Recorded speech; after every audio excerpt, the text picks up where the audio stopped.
पाटणिका पंचायत रे मतदाता को धन्यवाद जणाइले जगतसिंहपुर विधायक। जगतसिंहपुर ब्लॉक अंतर्गत पाटणिका पंचायत धूलेश्वर महादेव मंदिर प्रांगण में जगतसिंहपुर नवनिर्वाचित अमरेंद्र दास निर्वाचन विजयी परिप्रेक्षी में पंचायतवासी तथा समस्त मतदाता को धन्यवाद और कृतज्ञता जणाइछन्ति। ए विजय होछि आपण मानकर जगतसिंहपुर मां माटीर विजय, मु किछि नुहे। आपण मानक मतदान पई आज मते सेवा करिवार सुजोग मिलिछि, जहाँकि जेते धन्यवाद देले भी कम हेबो। ए अवसर रे प्रारंभ रे उराड़ी बाजार निकटरू शह संख्यार बीजेपी समर्थक माने बाजा बजाई एक विराट पटुआर रे धूलेश्वर मंदिर प्रांगण सभास्थल को बाइक शोभायात्रा रे पाछोटी आनिथिले। एही शोभायात्रा उराड़ी, कोसीदा, पाटणिगा आदि गाँ मानकरे विभिन्न जगार मां भणी माने विधायकों को दीप फुलमाळ धरी संबर्धना करुथिबार देखा जायतिला। एहा परे सभा कार्य अनुष्ठित होइतिला। एही सभा कार्य रे जगतसिंहपुर विधायक अमरेंद्र दास मुख्य अतिथि भाबे जोग दैथिबा बेले एही सभा कार्य रे प्राणकृष्ण बारिक सभापतित्व करथिले। सम्मानित अतिथि भाबे पूर्वतन ब्लॉक अध्यक्ष प्रसन्न स्वाई, कंटिलो पंचायत पूर्वतन सरपंच बांकरिधि राउतराय, हरिकृष्ण हाथी, पूर्वतन ब्लॉक उपाध्यक्ष लक्ष्मीकांत स्वाई, जगदीश साहू, सारंग पाइटाळ, निरंजन साहू, निकुंज बिहारी साहू जोग दैथिबा बेले बिरंची नारायण साहू सभा सांग करथिले।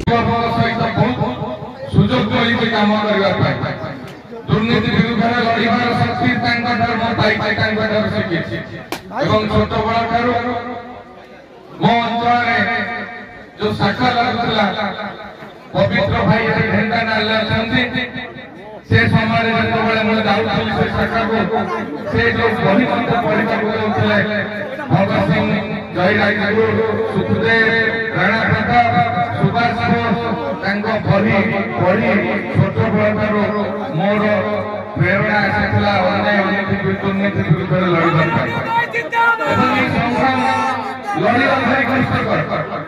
जगतसिंहपुर राकेश कुमार राय का रिपोर्ट, विश्व विजयी न्यूज ओडिशा।